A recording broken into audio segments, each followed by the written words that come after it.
అదే RTV app వార్తల్ని క్షణాల్లో చదివే అవకాశం ఉంటుంది. ఒక న్యూస్ పేపర్, ఒక టెలివిజన్ ఛానల్ మీ చేతుల్లో ఎప్పుడు.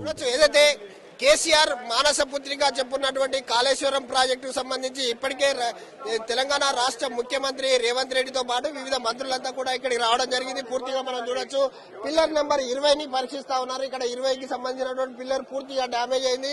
ఏదైతే కేసీఆర్ మానస పుత్రికగా చెప్పుకున్నటువంటి కాళేశ్వరం ప్రాజెక్టు ఇంత పెద్దగా డ్యామేజ్ జరిగింది. అసలు ఏంటి, అసలు ఈ రోజు రావడం జరిగింది. ప్రస్తుతం మనతోటి మునుగోడు ఎమ్మెల్యే రాజగోపాల్ రెడ్డి ఉన్నారు. సార్ చెప్పండి.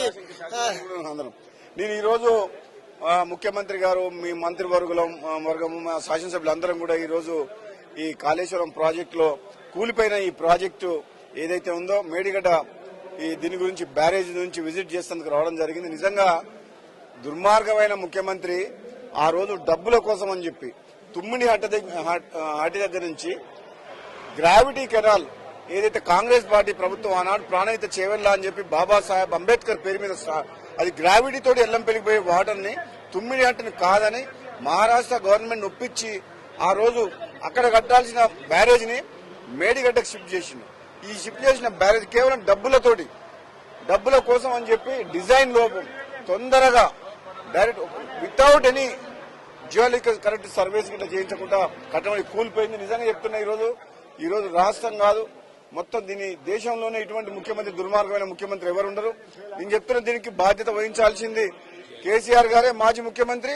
నేను చెప్తున్నా, ఈ టీఆర్ఎస్ వాళ్ళు అంటారు అంటే మంత్రి పదవి వస్తా నీకు, నిన్న కడియన్ సిఆర్ అన్నాడు, మన హరీష్ రావు అన్నాడు, ఇంకోరు అన్నాడు, నీకు మంత్రి పదవి రాదని చెప్పి. నాకు రావద్దని మొక్కోవాలి వాళ్ళు. టీఆర్ఎస్ వాళ్ళందరినీ కూడా అంటున్నా, నాకు మంత్రి పదవి రావద్దని మీరు మొక్కుకోండి. ఒకవేళ నేను మంత్రి అయితే మాత్రం నిజంగా చెప్తున్నా, మిమ్మల్ని జైలు పెట్టడం ఖాయం. ఎందుకంటే మీ ముఖ్యమంత్రితో సహా అందరు జైలుకు పోవాలి.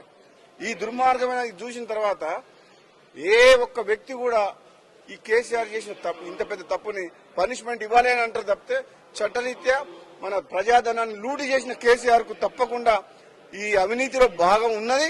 ఆయన మీద చర్యలు ఉంటాయని కూడా మీకు తెలియదు. బీజేపీ ప్రభుత్వం ఇప్పుడు సిబిఐ ఎంక్వైరీ అంటుంది. ఏం లేదా, వాళ్ళు ఒకటే అయిపోయారు. ఇప్పుడు వాళ్ళు పొత్తు పెట్టుకుని బీజేపీ టీఆర్ఎస్ పొత్తు పెట్టుకుంటున్నా అండి. ఇప్పుడు థ్యాంక్ యూ. ఏదైతే బీఆర్ఎస్ బీజేపీ రెండు ఒకటే, ఇక్కడ సిబిఐ ఎంక్వైరీ కోరడం కాదు, ఇది పూర్తిగా అవినీతి భయమైంది. కేసీఆర్ ను జైలుకు తోలాలని చెప్పేసి అయితే మునుగోడు శాసనసభ్యులు రాజగోపాల్ రెడ్డి చెప్తా ఉన్నారు. కెమెరామెన్ రాజుతో విద్యాసాగర్, ఆర్టీవీ న్యూస్, మేడిగడ్డ.